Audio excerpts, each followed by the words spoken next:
मोदी सरकार के तीनों नए कृषि कानूनों का विरोध कर रहे किसानों ने गृह मंत्री अमित शाह के शर्तों के साथ बातचीत का प्रस्ताव खारिज कर दिया। अमित शाह ने कहा था कि किसान सड़क छोड़कर बुराड़ी के डीडीए ग्राउंड जाएं, फिर उनके साथ बातचीत होगी।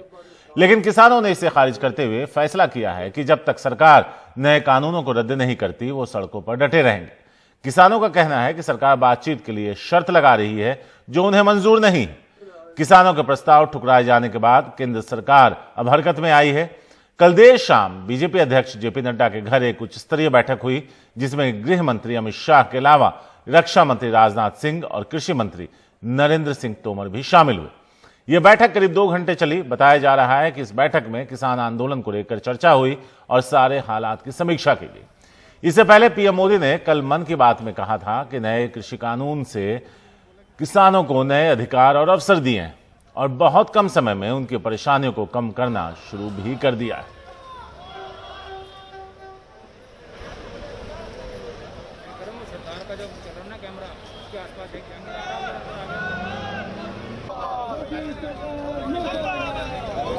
नए कृषि कानूनों को लेकर किसानों के आंदोलन से दिल्ली की सीमाओं पर हलचल है। हजारों किसान दिल्ली में घुस चुके हैं और हजारों दिल्ली की अलग अलग सीमाओं पर डटे हुए हैं। मोदी सरकार के तीनों कृषि कानूनों के खिलाफ सड़कों पर उतरे इन किसानों के संगठनों के नेताओं ने रविवार को गृह मंत्री अमित शाह का सशर्त बातचीत का प्रस्ताव खारिज कर दिया। पंजाब के 30 किसान संगठनों को अभी कल रात को एक चिट्ठी आई। कल शाम को गृह मंत्री अमित शाह जी ने एक बयान दिया था और लगभग उसी लाइंस के ऊपर गृह सचिव अजय भल्ला जी ने पंजाब के किसान संगठनों को कल रात को चिट्ठी लिखी, जिस पर आज सुबह पंजाब के 30 किसान संगठनों ने बैठ के विचार किया। वो चिट्ठी की 2 शर्त लगाती है। शर्त ये लगाती है कि आप पहले बॉर्डर खाली करो, वहाँ पे पहुँचो, बुराड़ी के अंदर पहुँचो और अपना जो धरना प्रदर्शन करना है बुराड़ी ग्राउंड के अंदर करो, उसके बाद हम बातचीत शुरू करेंगे। पंजाब के सभी किसान संगठनों ने एक राय से इस शर्तों वाले प्रस्ताव को रिजेक्ट कर दिया है, नामंजूर कर दिया है और बताया है हम अब यहाँ हैं, यहीं रहेंगे। मोदी सरकार कहती है कि ये कानून हम किसान के भले के लिए लाए। 13 तारीख को मीटिंग हुई, मंत्री 3 थे, उसमें हमारा सवाल था कि कौन से किसान ने आपसे ये भला करने की डिमांड की थी या कौन सी ऑर्गेनाइजेशन ने भला करने की डिमांड की थी।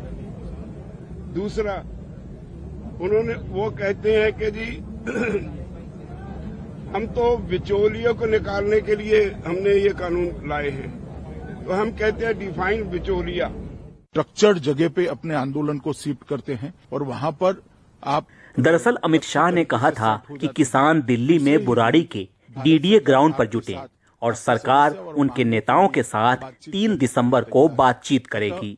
किसान यूनियन के सभी नेताओं को मैं ये कहना चाहता हूं कि आप सारे किसान भाइयों को लेकर जो स्थान दिल्ली पुलिस ने तय किया है वहीं पर आ जाइए। पुलिस परमिशन के साथ शांतिपूर्वक तरीके से, लोकतांत्रिक तरीके से आपका आंदोलन चालू रखिए और शीघ्र भारत सरकार आपसे बातचीत करने के लिए तैयार है। बातचीत को भी आगे बढ़ाइए कि आपके शिफ्ट होते ही तुरंत ही हम आपसे बातचीत शुरू करेंगे, दूसरे ही दिन बातचीत शुरू करेंगे। 3 दिसंबर को मिलेंगे ऐसा। उधर कृषि मंत्री नरेंद्र तोमर ने कहा कि सरकार बातचीत के लिए लगातार तैयार है। मतलब किसी को ये सोचने की आवश्यकता नहीं कि सरकार बात करने को तैयार नहीं थी। सरकार ने मंत्री के स्तर पर बातचीत की, अधिकारियों के स्तर पर बातचीत की और अभी भी सरकार खुले मन से बातचीत करने को तैयार है। कृषि सुधार कानूनों का एमएसपी से कोई लेना देना नहीं। एमएसपी पहले भी चालू थी, अभी भी एमएसपी पर खरीद हुई है और आने वाले कल में भी वो खरीद होती रहेगी। इस बीच दिल्ली हरियाणा के सिंघू बॉर्डर पर हजारों किसान सड़कों पर बैठे हैं। यहाँ करीब 5 किलोमीटर तक किसानों के ट्रैक्टर ट्रॉली खड़े हैं। इन किसानों के लिए यहीं लंगर लग रहा है, वो यहीं सो भी रहे हैं। किसानों का कहना है कि अमित शाह प्रेम भरी धमकी दे रहे हैं और सरकार शर्तें लगाकर उनसे बात नहीं कर सकती। अमित शाह की ये अपील नहीं है, वो एक प्रेम भरी धमकी है। उसने ये बोला है पहले बुराड़ी आओ, उसके अगले दिन ही आपसे मीटिंग करेंगे। ये प्रेम भरी धमकी है। एक तरफ से प्रेम से बोल रहे हैं, दूसरी तरफ से वो धमकी दे रहे हैं। वो ये लहजा उनका है जो सही नहीं है किसानों के साथ। उधर दिल्ली के बुराड़ी मैदान में ज्यादा किसान नहीं हैं, लेकिन जो हैं वो काफी राशन लेकर लंबे आंदोलन के लिए तैयार दिख रहे हैं। ਇਹ ਜਿਹੜੇ ਨਾ ਮੋਦੀ ਸਾਹਿਬ ਨੇ ਜਿਹੜੇ ਬਿੱਲ ਨਾ ਕਾਲੇ ਕਾਨੂੰਨ ਲੈ ਕੇ ਆਏ ਨਾ, ਉਹਨੂੰ ਅਸੀਂ ਰੱਦ ਕਰਾਉਣ ਲਈ ਆਏ ਆ। ये सेवा कर रहे हैं दिल्ली वाले। बहुत सारा लंगर हम लेकर आए हैं, लगभग 6 महीने का। अगर जरूरत पड़ी लंगर तो और आ जाएगा, बहुत सारा राशन आ जाएगा। तो हमारा जो मकसद है तीनों ऑर्डिनेंस बिल वापस कराने का, वो हम करा के जाएंगे, हमें चाहे कितना भी समय लग जाए। फर्क तो दस नहीं सकते इन्ना का, पर जिस तरह हालात हो गए, ये हालात ना अज सानू खाना ठीक ही लग रहा। जिथों तक मर्जी चले चलांगे, कोई परवाह नहीं। ये वापस कराए बिना वापस असी नहीं जावांगे, नहीं जावांगे, नहीं जावांगे। तो ये किसान हैं, इनके खाना पीने का भी ये लोग खुद बना रहे हैं, यहीं पर खुद खा रहे हैं, यहीं पर रह रहे हैं। कहना है कि जब तक जो है सरकार जो है नया खेती कानून वापस नहीं लेती है, तब तक ये लोग ऐसे ही जमे रहेंगे। दिल्ली के टीकरी बॉर्डर पर भी किसान जमे हुए हैं। इस वजह से रोहतक और बहादुरगढ़ को दिल्ली से जोड़ने वाला ये रास्ता बंद है। उधर नरेला इलाके में सैकड़ों किसान पुलिस बैरिकेड तोड़ते हुए सिंघू बॉर्डर पर दिल्ली की तरफ से भी आ गए।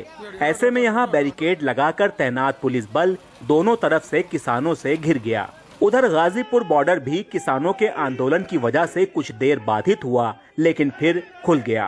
किसानों का मानना है कि बुराड़ी का मैदान एक ओपन जेल की तरह है और वहां पर जाने से उनका आंदोलन कमजोर पड़ जाएगा। किसान चाहते हैं कि उनको रामलीला मैदान या जंतर मंतर जाने दिया जाए। फिलहाल किसान दिल्ली की सीमाओं पर डटे हैं, सड़कें बंद हैं और किसानों और सरकार के बीच गतिरोध बरकरार है। नई दिल्ली से अपने सहयोगी राजीव रंजन और कैमरामैन प्रेम सिंह के साथ मैं मुकेश सिंह, NDTV इंडिया।